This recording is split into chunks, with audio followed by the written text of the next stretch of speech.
오늘 하나님께서 우리에게 주시는 말씀은 시편 37편 23절에서 24절 말씀입니다.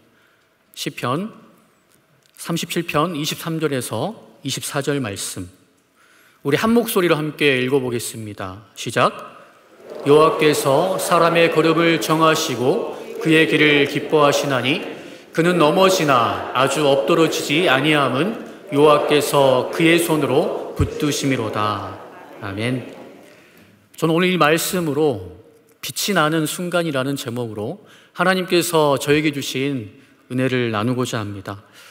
여러분들 이 제목을 이렇게 미리 읽어보셨을 텐데, 저의 오늘 메시지를 들으면서 정말 그리스도인으로서 빛이 나는 순간은 언제일까 여러분이 들으면서 한번 생각해 보시면 좋겠습니다.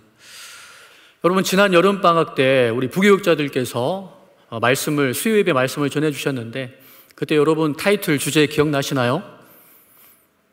네, 예수님과 함께한 수요일 밤 여름방학 말씀 수련회로 이렇게 우리 부교육자분들이 내가 만난 하나님에 대한 그런 간증을 전했는데요.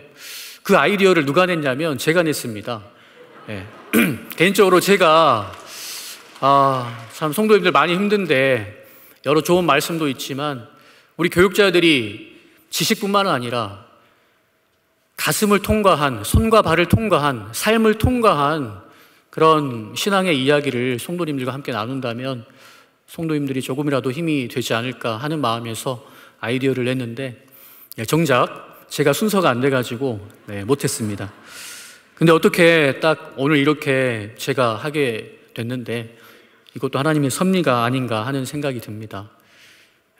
그래서 저도 오늘 제가 기획했는데 그 제가 만난 하나님, 제게 주신 그 은혜를 여러분과 나누고자 합니다. 여러분, 제가 호산나교에 온 지 벌써 만 11년이 되었습니다. 겁나 오래됐죠? 억수로 오래됐죠? 2011년 11월 20일에 교적에 등록이 돼 있더라고요.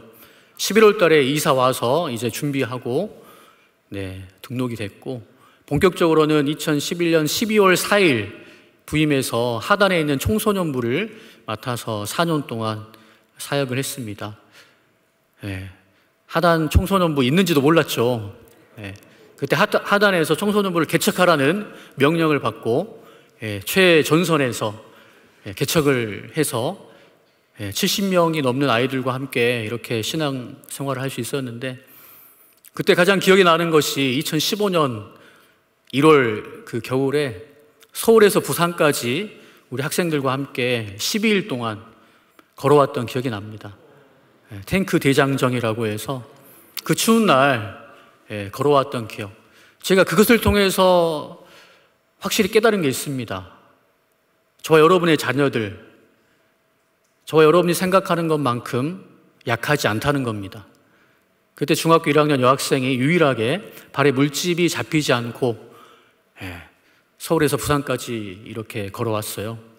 지금 젊은이 부서 열심히 다니고 있는데, 여러분이 생각하는 만큼 우리 자녀들이 약하지 않다. 하나님께서 우리 자녀들을 강하게 만드셨다. 그리고 강하게 인도하실 것이다 라는 그런 확신이 들었습니다. 그리고 또 그 친구들과 함께 북한의 백두산도 이렇게 다녀왔던 기억도 나고요. 그렇게 4년 생활을 마치고 이제 교구에서 7년 동안 우리 성도님들 만나면서 함께 사역을 하게 됐는데, 10월 16일 칼럼을 여러분들이 보신 분은 아시겠지만 제가 이번 주일 11월 20일까지 사역을 마무리하고 11월 27일부터 김포에 있는 해병대 김포교회에서 이렇게 사역을 하게 됐습니다. 그래서 주보 보고 많이 연락을 주시더라고요. 왜 갑자기 군대를 가는지.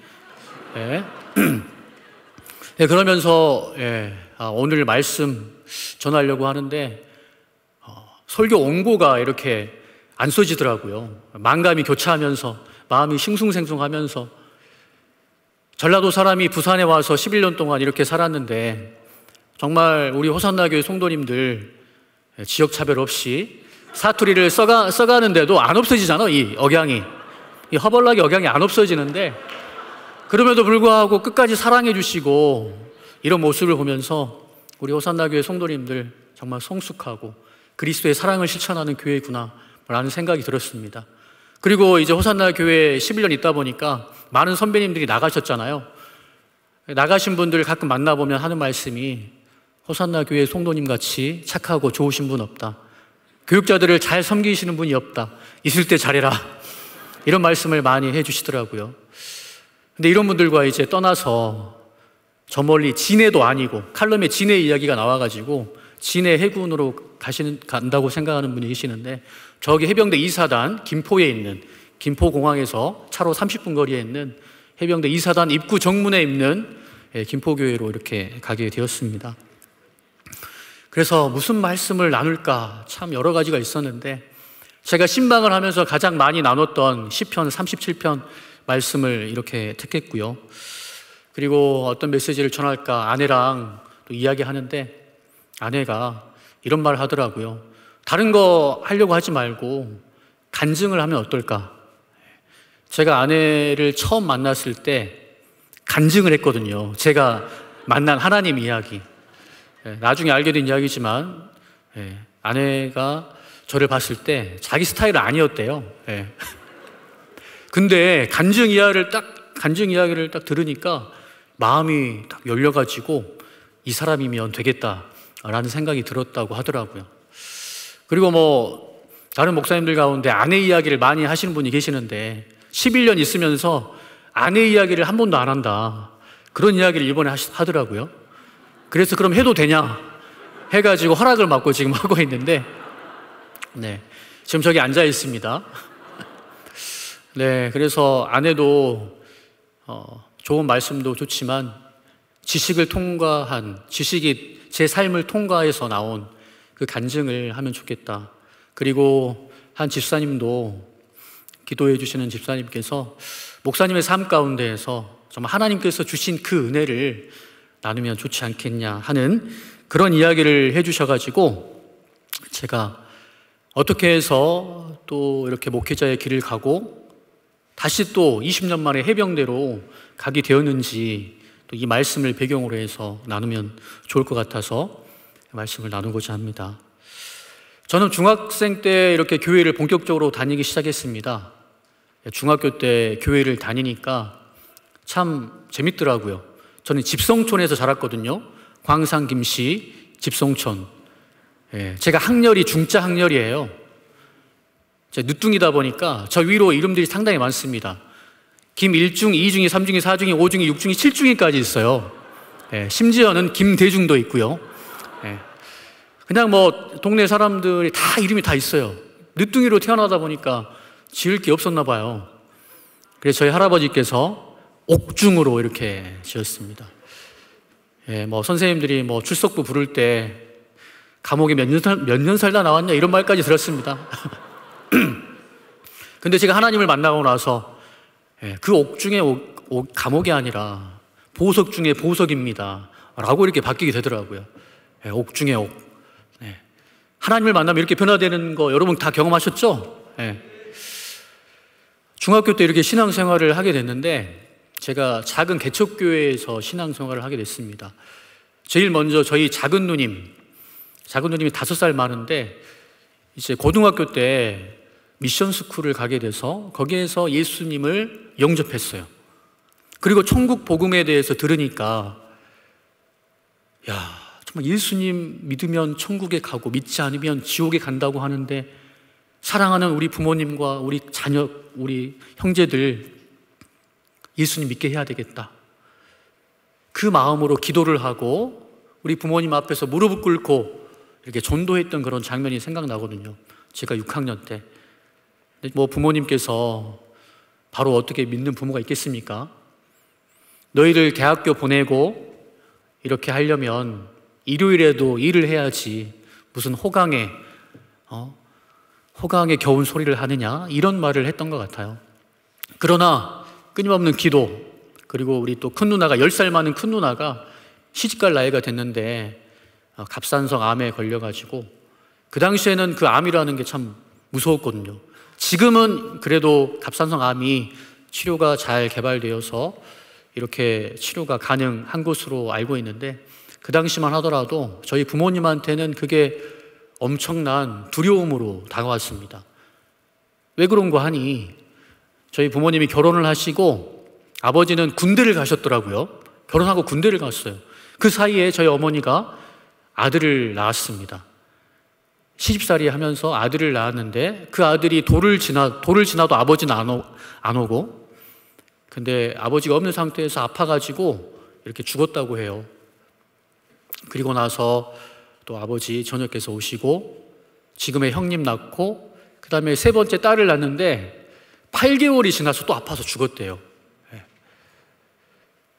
그러다가 이렇게 그런 아픔이 있다 보니까 이제 다 큰 딸이 결혼을 앞두고 있는데 갑상선 암이니까 얼마나 마음이 그러겠어요.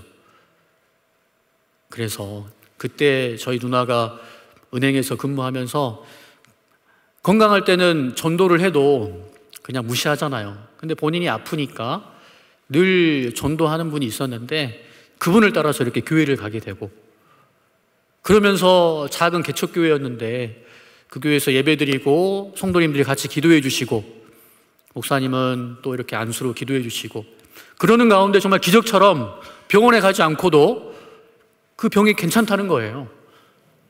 그런 일이 있어서 저희 부모님이 예전에 첫째, 셋째 아팠을 때, 하나님 모를 때 무당을 불러서 구슬하고 그렇게 했는데 죽었거든요. 죽었음에도 불구하고 굿했다고 돈을 달라고 했는데, 근데 교회에서는 전혀 뭐 돈 달라는 소리도 하지 않고 오히려 복음 전하고 신방까지 와주고, 그런 모습을 보면서 이렇게 마음이 열려서 교회를 다니게 됐고, 저는 이제 그 교회 목사님이 우상이죠. 저에게는 10살 많은 큰 누나가 제가 사달라고 하는 거, 자전거 사주세요 하면은 자전거도 사주고, 그런 누나를 살려주신 분이니까 저에게는 참 너무나도 귀한 분이셨죠. 그래서 목사님이 시킨 거 다 하고, 중학교 때 교회를 2시간 정도 걸리는 거리입니다. 1시간 반에서 2시간. 집에서 걸어서 20, 30분 걸어가고 버스를 2번 타고 가야지 갈 수 있는 그 교회인데, 그 교회 가는 게 정말 기뻤어요. 그래서 방학 때는 교회에서 살았습니다. 철야 예배 드리고 새벽 예배 드리고 또 수련회는 다 참석하고, 그러면서 이제 기도하는 가운데, 수련회 때 기도하는 가운데, 나도 저렇게 하나님 말씀 전하는 목사가 되고 싶다라는 마음의 소원을 주시더라고요. 그래서 사람들이 너 커서 뭐 할래 하면은 목사 이렇게 말했던 기억이 납니다. 그렇게 중학교 1학년, 2학년, 3학년 되면서 교회가 조금씩 성장하고 이게 부흥되는 그런 과정 가운데, 제가 3학년이 됐을 때 교회에 어떤 일이 있었어요. 제가 중학생이었다 보니까 그 사건을 객관적으로 볼 수 있는 그런 상태가 안 됐죠. 근데 그 교회에 어려움이 있어서 이제 목사님께서 한 가정을 교회에서 출교하는 그런 일들이 발생했습니다. 근데 감정적으로 제가 그 가정을 정말 좋아했던 가정이었거든요. 딸만 셋인데 정말 그 딸들하고 정말 사이좋게, 저희 큰 누나, 작은 누나, 또 막내는 저와 1살 차여가지고 이렇게 잘 지냈던 가정이었는데, 그렇게 교회를 떠나야 되니까 목사님께서 무슨 이유가 있었겠지만, 그때는 제가 중학생이니까 잘 모르니까 어떻게 사랑을 강조했는데 내칠 수가 있을까? 사랑했는데 어떻게 그렇게 할 수가 있을까? 그리고 제가 정말 친하게 지냈던 가정인데, 그 모습을 보면서 정말 마음에 분노가 이렇게 생기고, 근데 교회에서 어떤 일이 있었는데 저희 부모님도 이제는 그 교회를 그만 다니고 이제 집 앞에 있는 교회를 가야 되겠다라고 하시더라고요. 그래서 이제 저도 교회를 떠나고, 그 집사님 가정도 교회를 떠나고, 얼마 있지 않아서 그 집사님, 여집사님이 소천하셨다는 소식까지 들린 거예요. 그러니까 제 마음에는 어떤 상황인지 잘 모르지만 목사님께서 그 성도를 끝까지 사랑으로 돌보지 않고 내치시고 결국에는 죽음에 이르기까지 했다라고 혼자 생각을 해가지고, 진짜 교회 다니는 목사, 또 크리스찬들, 정말 크리스찬들이 겉과 속이 다른 사람들이다, 신앙이 완전히 정말 신앙을 부정하게 되는 그런 상황까지 갔습니다. 고등학교 딱 올라가 보니까 목사님 아들이 술, 담배 다 하더라고요. 예, 그리고 교회 다닌다는 친구 정일에 지금 어딘가 살고 있을 텐데, 그 이래나는 친구, 야, 이래인데 참 요와 이래잖아요. 근데 하는 거 보면은 정말 그때 고등학교 때 보면 찌질이 같기도 하고 정말 남자답지 못한 모습. 그거 보면서 야, 교회 다니는 것들이 문제구나. 사기꾼이구나. 겉과 속이 다른 철면피들이구나. 안티 크리스찬이 돼버린 거예요, 제가. 그렇게 제가 10년의 세월을 지났습니다. 부모님이 얼마나 기도했을까요? 막둥인데 목사까지 된다고 했는데 교회 다니지 않고 이렇게 중학교 때부터 오토바이를 타고 다니고 고3 때도 오토바이를 타고 다니고 수능 끝나고 한치대 시험을 보러 가는데 경찰서에서 전화가 오고 그래서 부모님을 모시고 경찰서도 가고 전쟁에서 승리하면 전리품을 취하는 그 전통은 이 성경에서 비롯됐는데 또 이렇게 싸움을 해서 승리하면 전리품도 취하고 네. 이런 저였는데 뭐 이런 제가 10년 동안 교회를 다니지 않고 그런 애가 갑자기 해병대 장교로 이렇게 간다는 거예요. 해병대로 가면은 동네 어르신들 가운데 해병대 나오신 분은 개병대라고 해가지고 성격이 개같이 된다고 하는데 그렇지 않아도 한 꼬라지 하는데 옥중이가 해병대까지 가면 개 같은 그런 성품이 되지 않을까 하는 그런 우려. 나중에 알게 된 일이지만 그래서 저희 어머니가 두 딸들에게 저희 누나들에게 옥중이를 위해서 기도하자. 이놈 군대 가가지고 정말 하나님한테 더 멀어지면 어떻게 될까? 예수 잘 믿는 친구 한 사람 만나게 해달라고 기도하자. 그렇게 기도를 했다고 하더라고요. 제가 어떻게 해병대 장교 지원해서 이렇게 갔는데 그때 해병대 장교 저희 동기가 95명이거든요. 95명 가운데는 저처럼 전국대 ROTC 출신이 50명 있었고 또 해군상관학교 학생들 10명 그리고 제주대 해양대 ROTC 또 친구들이 있었습니다. 그 가운데서 이제 저와 함께 같은 대대에 같은 부대에 이렇게 같이 간 친구 딱 한 명 있거든요. 이창성 소희라고 그 친구와 함께 같은 이제 대대에 배속을 받았습니다. 네. 딱 가니까 우리 장교 선배들이 술자리를 마련해가지고 초대를 하더라고요. 저는 안티 크리스찬이었고 교회를 떠난 지 오래였고 체육과 출신이다 보니까 술을 잘 먹었습니다. 네. 선배들이 딱 술자리 마련해가지고 소주를 글라스에다 이렇게 따라주는데 제가 이렇게 술잔을 받아들고 이렇게 돌려서 먹으려고 하니까 해병대 선배가 장교는 고개 돌리는 거 아니야. 돌리지 않고 이렇게 바로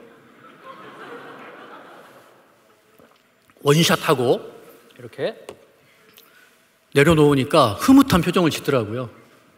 옆에 있는 제 동기도 그렇게 할 줄 알았습니다.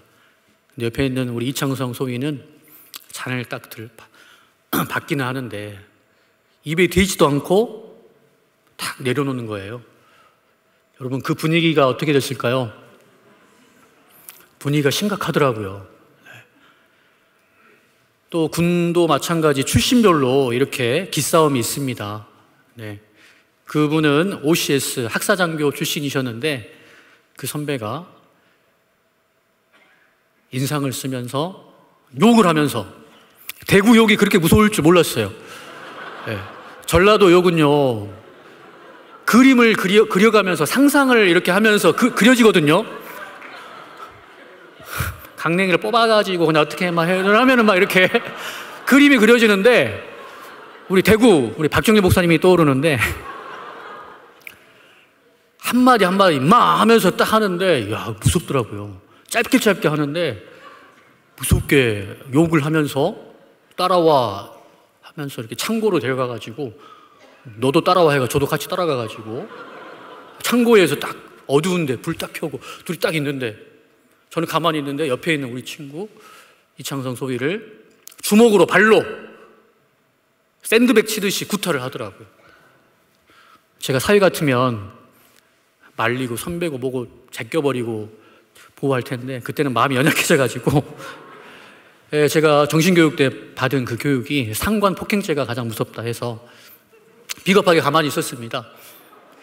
근데 그 친구는 이렇게 맞는데 맞는 모습이 그냥 제가 보니까 비굴한 모습이 아니라 뭔가 다 이런 일이 있을 줄 알았다 하는 듯이 이렇게 다 맞는 거예요. 툭툭.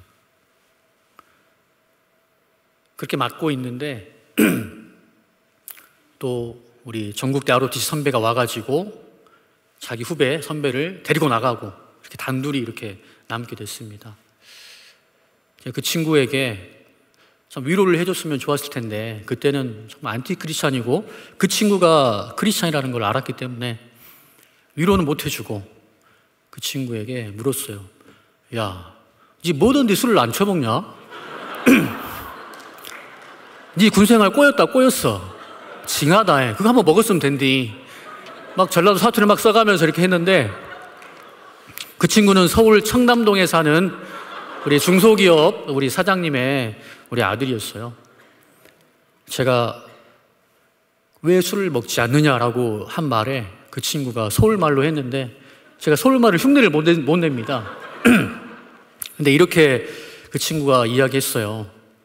제 인생에 참 제 인생을 변화시킨 그 한마디였는데 그 친구가 이렇게 이야기하더라고요. 옥중아, 나는 하나님 믿는 사람인데 술을 먹는다고 해서 천국에 못 가는 건 아니지만 나는 내가 믿는 하나님과 한 가지 약속을 했어. 그것이 뭔디? 군대 가면 이런 일이 있을 거라 예상했는데 그 순간이 오면 술을 입에 대지 않겠다고.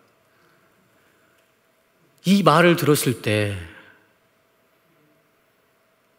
제가 10년 동안 안티 크리스찬으로 지냈던 기독교에 대한 크리스천에 대한 부정적인 마음이 정말 어두운 마음이었는데 그 어두운 마음 가운데 한 줄기 빛이 쫙 비치는 것처럼 느껴지는 거예요. 그러면서 제 마음속에 너를 보니까 하나님이 살아계신 것 같다니. 와, 엄마. 이런 생각이 들더라고요. 그러면서 와, 하나님이 정말 살아계신가 보다. 이런 생각이 들었고요.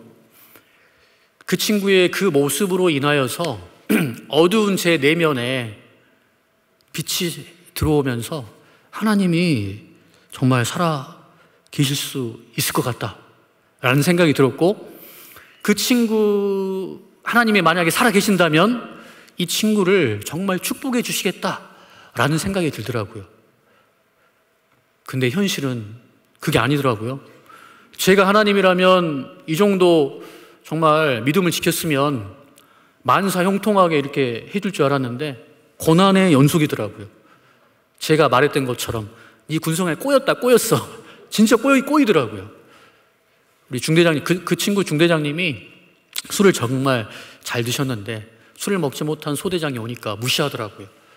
소대장이 이렇게 월급을 타면 소대장 그 사례비로 이렇게 술을 먹는 그런 전통이, 안 좋은 전통이 있었는데 지금은 없을 거예요. 근데 이제 술을 안 먹으니까 중대장님 기분 나쁘겠죠. 중대장님이 무시하니까 소대원들도 무시하고 그런 상황.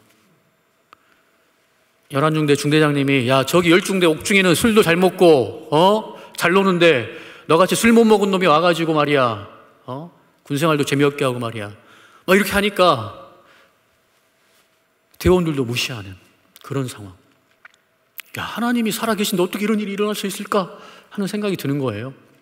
근데 시간이 지나면서 그 친구는 주눅 들지 않고 끝까지 묵묵하게 믿음을 지키고 주일 되면 교회 가고 그렇게 지냈는데 그의 삶을 통해서 하나님께서 하나님의 살아계심과 그 친구가 하나님의 사람인 것을 보여주시더라고요.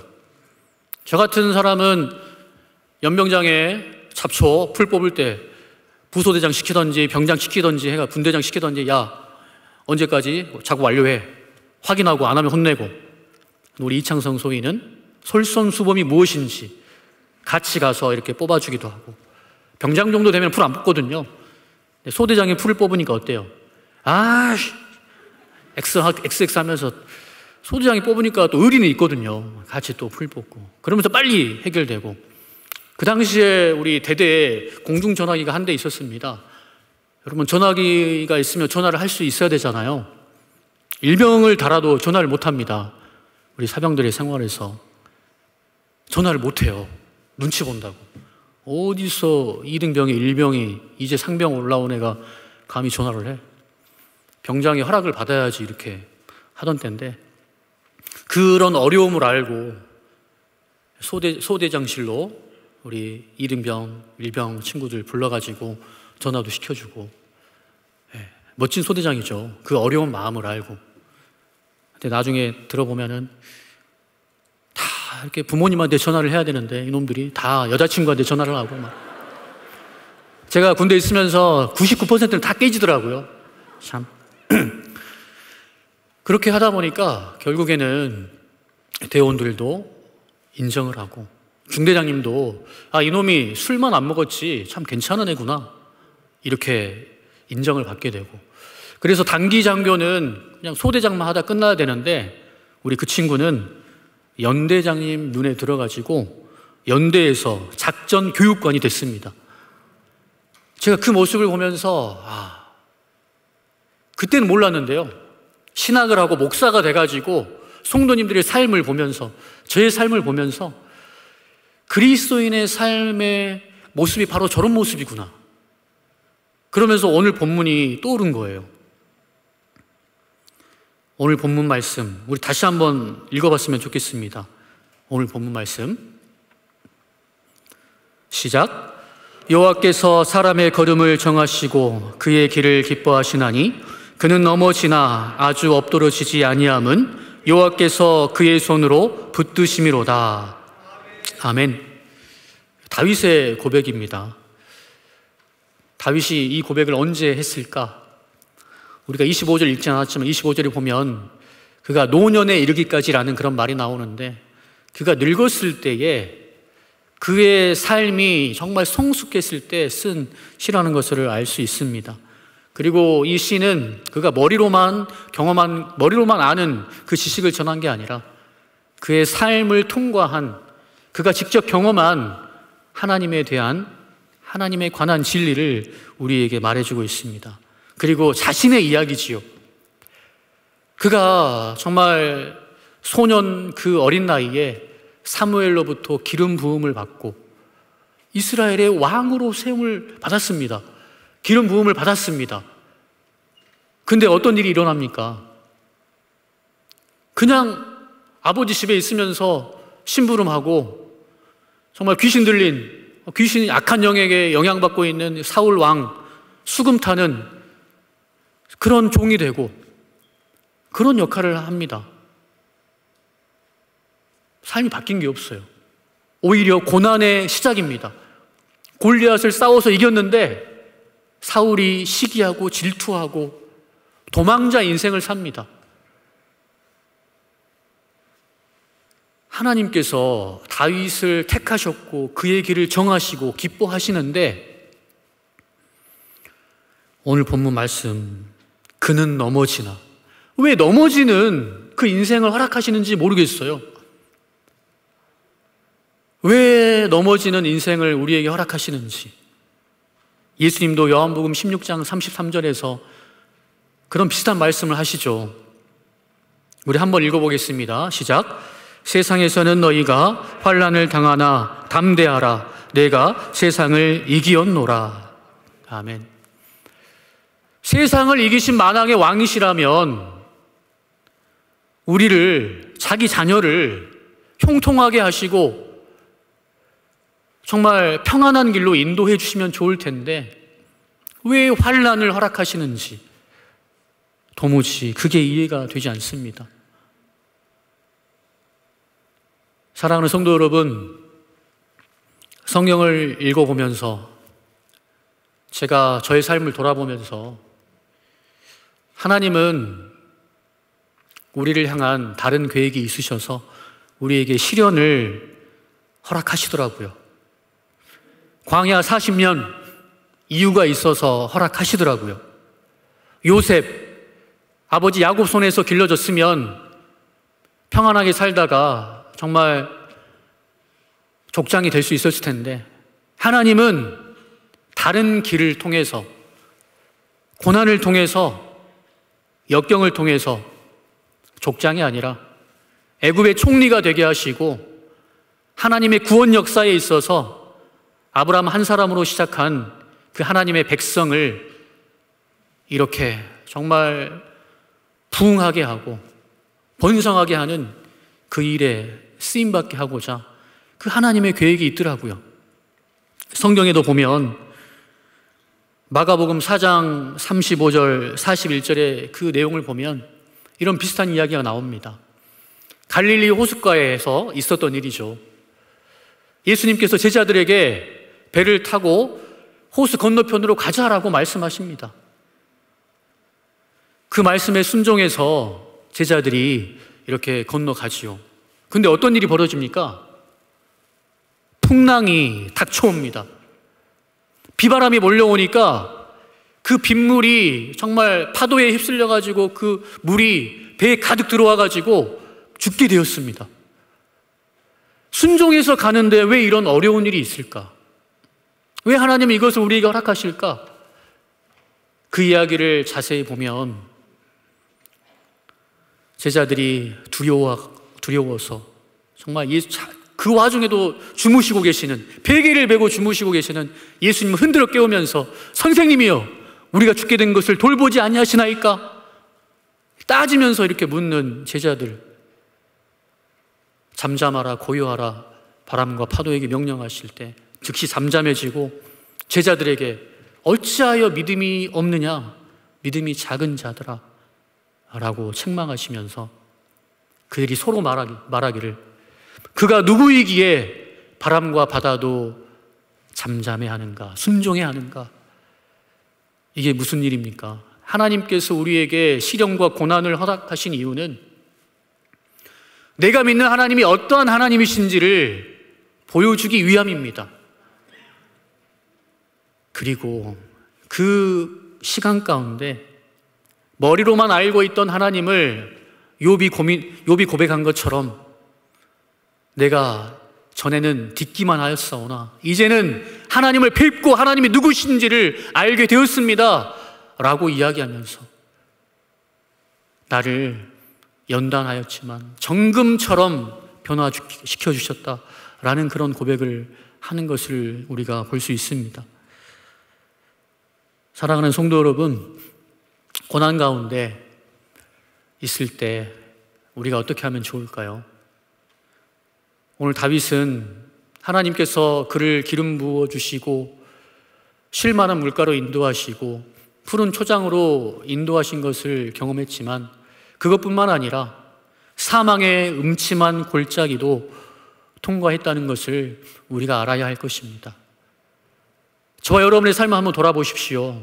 언제 가장 살아계신 하나님을 경험하셨는지, 언제 가장 하나님을 인격적으로 만났는지, 하나님의 임재를 경험했는지, 그것은 풀무불과도 같은, 용광로와도 같은 그 고난의 시간, 고난의 한복판이었다는 것을 여러분이 경험하셨을 것입니다. 사랑하는 성도 여러분, 제가 서두에서 그리스도인이 언제 빛이 날까 한번 생각해 보라고 하셨는데 여러분 대충 그 답을 찾으셨는지요? 그리스도인의 삶 가운데 언제 빛이 나는가? 그것은 우리가 고난의 한복판에서도 우리를 놓지 않으시고 끝까지 붙들고 계시는 그 하나님을 바라볼 때 빛이 납니다. 태양빛을 반사하는 달빛과 별빛을 보십시오. 우리가 고개를 숙이고 있으면 그 빛을 볼 수 없지만 고개를 들면 우리 눈에 그 빛이 반사됩니다. 고난의 순간에 넘어지고 엎드러질 때 나를 붙드시고 끝까지 바라보고 계시고 인도하시는 그 하나님을 바라볼 때 우리 안에 빛이 발화되고, 또한 우리가 그 하나님을 신뢰하며 순종하며 나아갈 때 믿지 않는 자들이 그런 우리의 모습에서, 그런 우리의 착한 행실을 통하여서 하나님의 살아계심을 볼 수가 있습니다. 저는 우리 이창성 소위의 그 모습을 통해서 하나님의 살아계심을 보았고 그리스도인의 빛을 보았습니다. 제가 2003년에 찍은 사진이 있는데 그 사진 한번 보여주고 싶네요. 아주 오래된 사진입니다. 화질이 좋지 않은데 2003년에 지금으로부터 한 20년 전이겠네요. 접니다.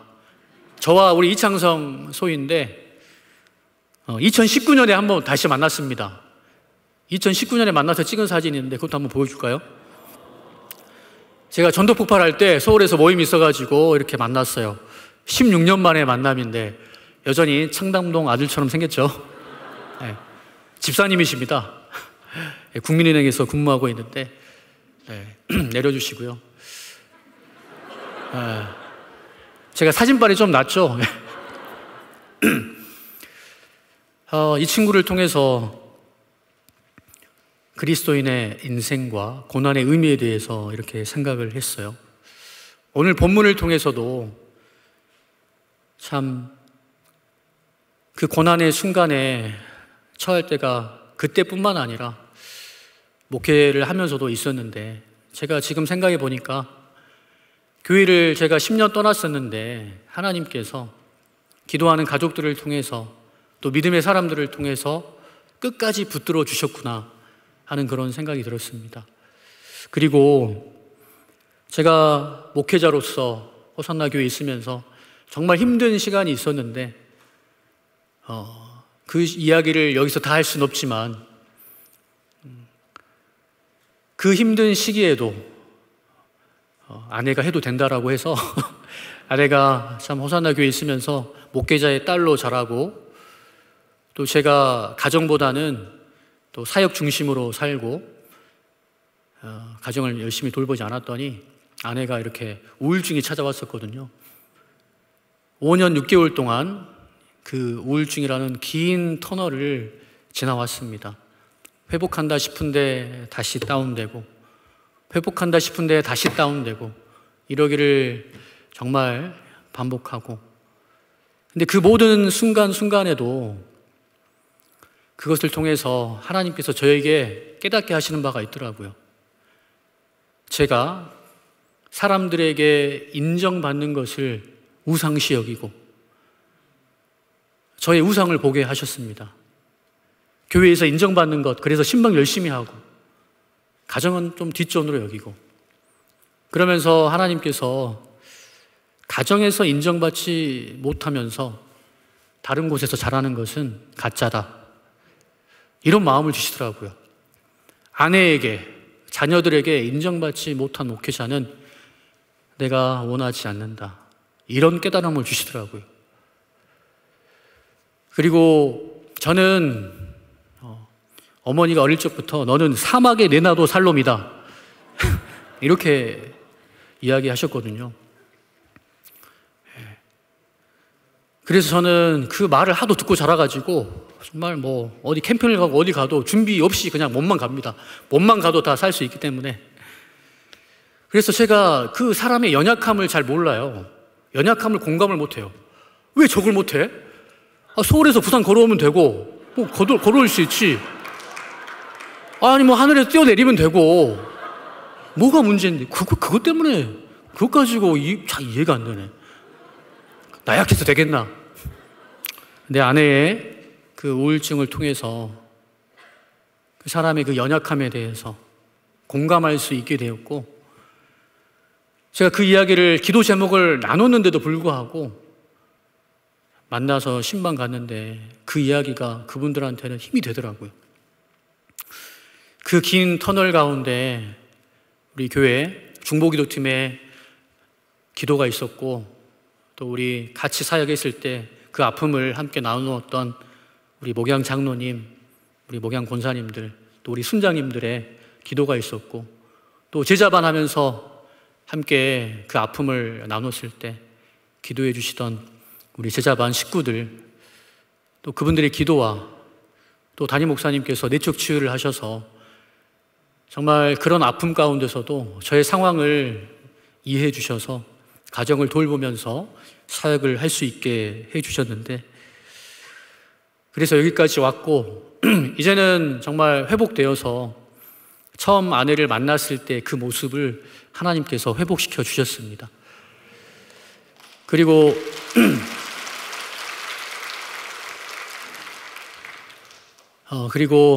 이렇게 새로운 곳에서 사역을 시작함에 있어서 하나님께서 정말 용광로에서 연단하셔서 저를 보내시는구나 라는 생각을 해보게 됩니다.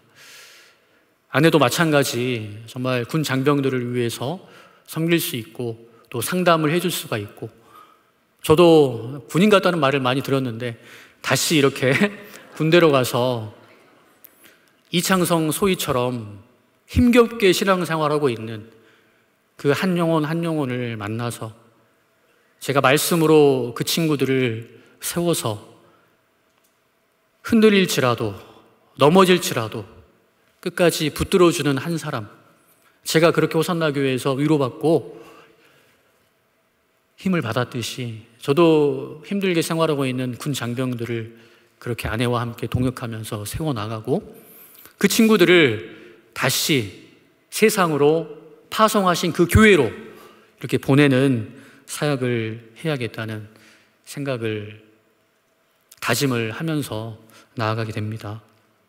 주 안에서 사랑하는 성도 여러분, 정말 제가 고난주간 때마다 아내의 우울증 때문에 정말 힘들었거든요. 사역을 할 수가 없고 정말 힘들고, 어린 자녀들 커가고 있고, 그래서 고난주간에 눈물을 많이 흘렸습니다. 누구한테 말도 하지 못하고 하나님께 기도했을 때 하나님은 내가 너희 마음 다 안다 라고까지만 말하시고 시간을 더 연장하시더라고요. 근데 그때마다 저희 장인 어른께서 연락해 주셔서 하신 말씀이 있습니다. 목회를 은퇴하시고 시골에 계시는데 그때마다 로마서 8장 28절, 우리가 알거니와 하나님을 사랑하는 자 곧 그의 뜻대로 부르심을 입은 자들에게는 모든 것이 합력하여 선을 이루느니라. 지금의 모습이 다가 아니고 하나님께서 반드시 일으켜 세워주실 때가 있을 거야. 하나님께서 그것을 통해서 일하실 때가 있을 거야. 지금도 잘 견디고 있는데 같이 기도할게. 이런 말씀을 해주셨습니다. 우리가 한 가지만 더 생각했으면 좋겠는데, 과연 하나님께서 우리를 그 시련을 허락하시고 우리를 붙드시고 일으키시는 이유가 뭘까요? 나만의 성숙과 나만의 기쁨, 그것도 물론 있지만, 그러나 더 큰 목적은 무엇이냐면 우리에게 새로운 사명을 주시고 하나님의 뜻을 이루게 하시고자 우리를 붙드신 것입니다. 엘리야를 찾아오신 그 예수님, 죽고 싶다는 그 엘리야를 찾아오신 그 하나님의 천사, 성육신하신 예수 그리스도를 가리키잖아요. 먹이시고 입히시면서 새로운 소명을 줍니다. 하사엘에게 기름을 부어서 아람 왕이 되게 하였습니다. 그리고 예후에게 기름을 부어서 이스라엘의 왕이 되게 하셨습니다. 엘리사에게 기름을 부어서 선지자가 되게 하셨습니다. 나는 사도로 살기 힘들다, 못하겠다, 고기나 잡으러 가련다 하고 한 베드로에게 나타나셔서 그에게 조반을 준비하시고 그를 만나시고 3번 사랑하느냐 그를 치유하시고 내 어린 양을 먹이라, 내 양을 치라, 내 양을 먹이라 라고 소명을 주셨습니다. 사랑하는 성도 여러분, 저와 여러분을 부르신 그 하나님의 이유가 무엇일까요? 우리는 나 혼자 성장하고 나 혼자 만족하고 이 수준을 넘어서서 하나님이 원하시는 수준으로 내가 너희를 사람 낚는 어부가 되게 하리라. 거기까지 우리를 인도하십니다. 환난 중에도 우리가 기뻐하나니 환난은 인내는 연단은 소망을 이루게 한다라고 하지 않습니까? 여기에서 그 인내라는 게 캐릭터입니다. 인격이죠. 그리스도의 인격으로 성품으로 우리를 단련하셔서 우리를 통하여서 작은 예수가 되게 하셔서 우리가 있는 그곳에서 빛을 발하여서 이창성 소유의 모습을 통해서 하나님을 떠난 저를 돌이키신 것처럼 그의 착한 행실을 통하여서 하나님께 영광이 되게 한 것처럼 우리로 하여금 그러한 자로 우리를 부르셨습니다. 마지막으로 말씀을 맺으면서 논어 자언편에 나오는 우리 한 구절을 제가 읽고자 합니다. 많이 들어보셨을 텐데요. 세한연우지 송백지후조. 논어 자언편에 나오는 이야기인데 추사 김정희가 유배되어서 제주도에 있을 때 세한도라는 그림을 그리지 않았습니까? 그때 이 말을 인용했는데 다음 사진을 보여주시면 우리 한번 읽어볼까요? 어떤 뜻인지. 시작. 한겨울 추운 날씨가 되어서야 소나무, 잣나무가 시들지 않음을 비로소 알 수 있다. 저는 이창성 소유의 모습을 통해서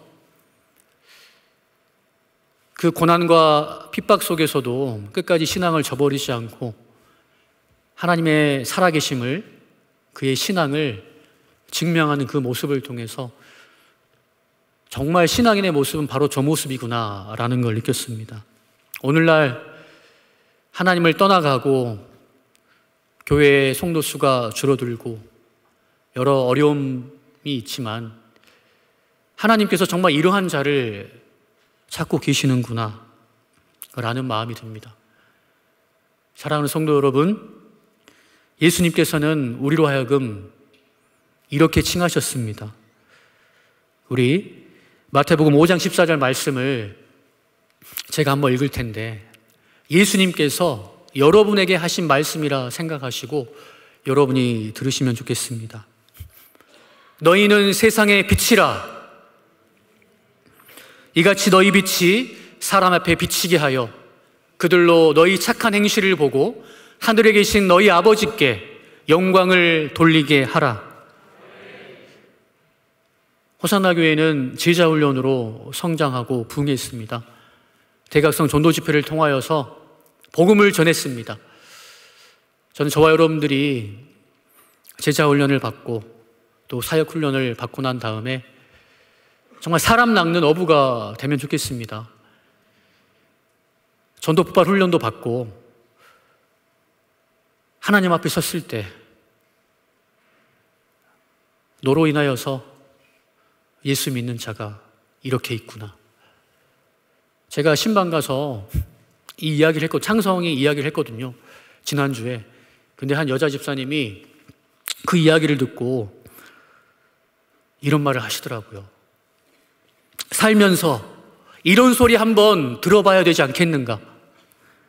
나도 누군가 나 때문에 예수 믿었다는 소리를 한번 들어봐야 하지 않겠는가? 사랑하는 성도 여러분, 여러 분주한 사역들 말고 한 영혼에게 복음을 전해서 그를 주님께로 인도하는 그 일에 우리 호산나 교회가 다시 힘을 쓰면 좋겠습니다. 국내 선교와 세계 선교를 감당하고 부산 지역 복음화를 감당하고 전도에 힘쓰는 호산나 교회가 되면 좋겠습니다. 그리고 지난주 주일학교 교사 모집 광고가 나갔는데 화요일에 보고를 하는데 구세영 목사님께서 그렇게 광고를 했음에도 불구하고 10명이 지원을 안 했다는 거예요. 오늘 확인해 보니까 이제 몇 명? 12명 지원했다고 합니다.